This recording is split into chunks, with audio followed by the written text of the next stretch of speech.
Welcome to Measurably Better Learning, the podcast built for learning and development professionals. Whether you're an instructional designer, L&D professional, or corporate leader, get ready for insights and ideas that will transform your approach to learning, training, and development. So let's dive in. Welcome to this episode of the Measurably Better podcast. I'm Miriam Taylor, and I'm here with my co-host, Dr. Jerry Zanstra. And today we are tackling a heady topic, I guess might be a good way to describe it.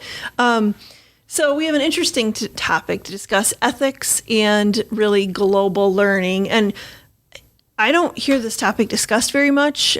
All the conferences we go to and things, I think it's on the periphery at times, or maybe, but we really don't spend a lot of time talking about ethics and instructional design and global learning. And so just to get us started, what are some of the challenges ethically when we think about global learning? Yeah.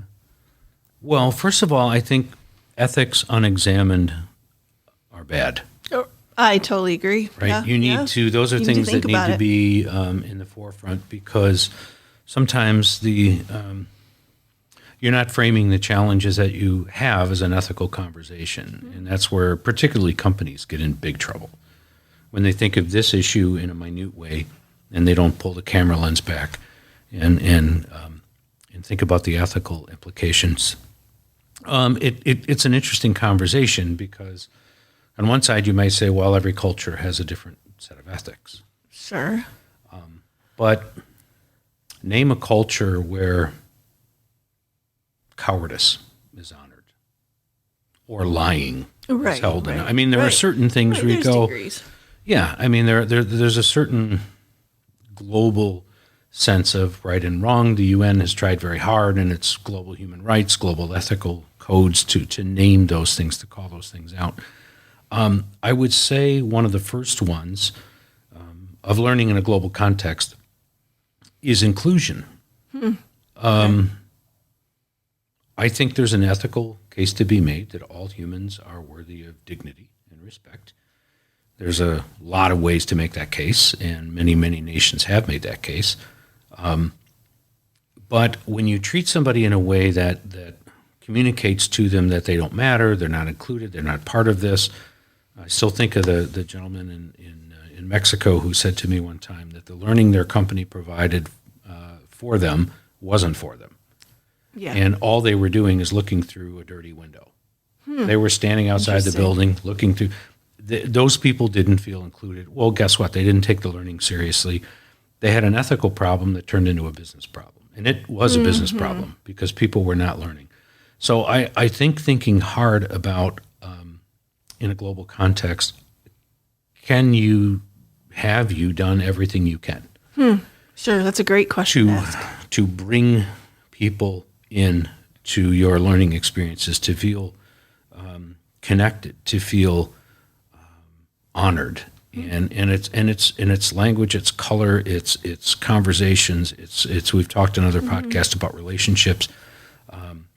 If you were on an island and you think of all your global locations as just being other places that you don't know anything about, you haven't bothered to learn anything about them, maybe it's time to stop and have an ethical conversation with yourself. Early U.S. companies did this, right? Post-World War II. Right. First thing we're going to do, all of our managers and above are going to speak English. Well, you missed out on a whole bunch of really smart people that didn't have the opportunity. It's not they couldn't learn English. They just didn't have an opportunity to do it. Over time, in the 70s and 80s, you could see companies get more and more inclusive, not only because it was the right thing to do, but also I think because it was good business. And usually ethics and a lot of people don't think that, but businesses that behave ethically usually are successful. There are some bad eggs, no question about it. But yeah, I mean, that's, I think, an interesting part of the conversation. We don't hear a lot about it, and people tend to think of worst case scenarios, but when at the root of it, you treat people with dignity and respect, which is ethics. I think that speaks to a learning team, because we typically we're motivated by those kinds of feelings anyway. But when companies practice that. Yeah. Another one is humility. Yeah. You know, again, it's very rare to find a culture where being arrogant, prideful is honored. Not that there aren't people that are like that, but it's honored. That's held in high esteem. The humility to learn another culture, the humility to enter the shoes of another person. Right. And I think, you know, it's not uncommon maybe in the learning world for us to think we're the experts, we know better. We're the teachers. Stage on the stage. Yeah, Yes. you sit down and Yeah. you just learn at my feet, and you should be grateful for that experience. There's some of that. Yeah.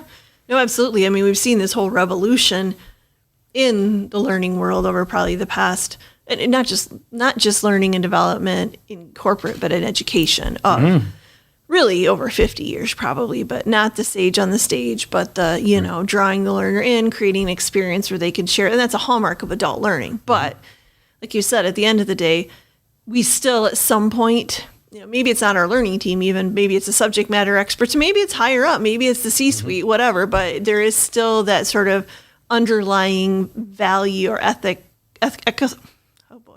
underlying ethical treatment of people, which says, I know best, you sit down, Yeah. you know, you learn what you need to learn from me and we'll move forward, you know? Yeah. Very few people learn in that context. Right. There are a handful of experts in the world that I would be happy to sit at their feet and just listen to them talk. Yes, absolutely. But it's a very, very small number. And I think it's very small for... Well, Jerry, I appreciate that. Obviously, we could spend a lot of time talking on this, but we'll come back in a second and we're going to dig into just another aspect of this ethical involvement in learning and development. Imagine a world where every training session, every learning module, and every translated document is aligned with your company's unique goals and global ambitions. Welcome to Ingenuity, where we don't just talk about elevating your corporate learning, we make it happen. At Ingenuity, we understand the heart of your business is its people.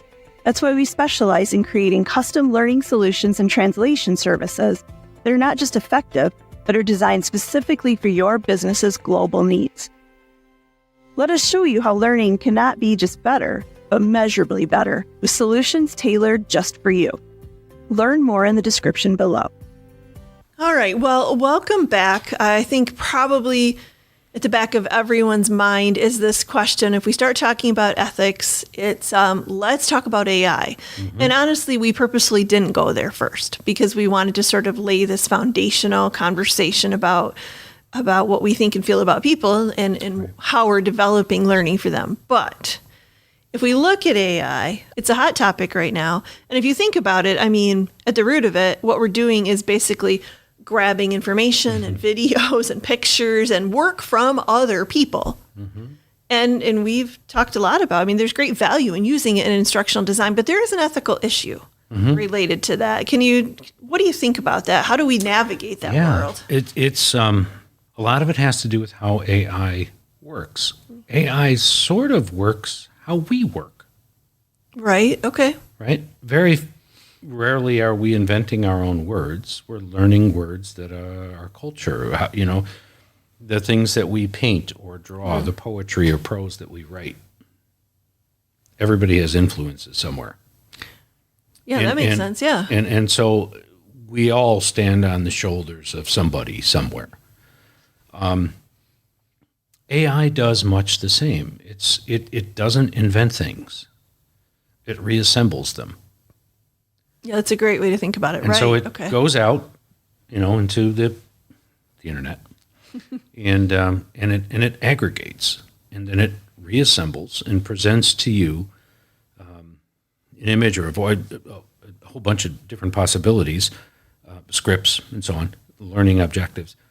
But it's aggregating, reassembling bits and pieces of things and presenting to you as if it's something net new when it isn't something net new. And so it's, what are all the people that contributed to this? What are those people owed? Which is the ethics question. Yes. Because justice is the basic concept of justice is that you get what you deserve. And we always use that like, oh, the bad guy got what he... Right. The idea is that if you created something, you are owed something if someone else uses it. it's very interesting that technology comes first, ethical discussions come second, law comes third.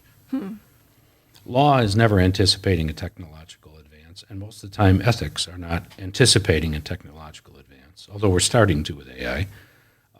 But the technology comes first, and then we go, oh, wait, what did we do? right, right, wrong, good, bad. Yeah. The movie Oppenheimer is a great example of that. They were so focused on accomplishing this thing in the context of a war, they never thought about the ethical questions. Or they said, figure that out later. Right.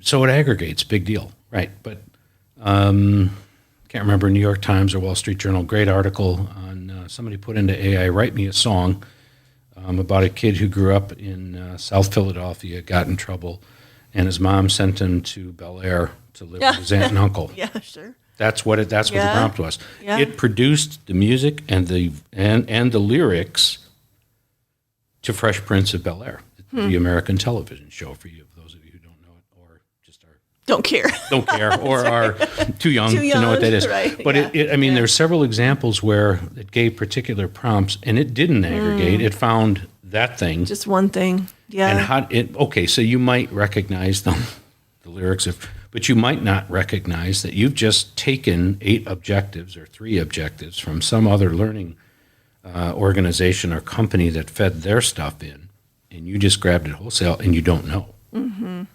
So who do you owe? And now that you've created, so it's aggregated, reassembled, presented to you as a net new thing, do you own the net new thing? That's a great question. Which, by the way, AI is also now using for the next person who asks that same question. So there are some really deep ethical and legal questions here, and we are not anywhere near solving them. And honestly, we see this with clients. Some of our bigger clients are saying, no AI.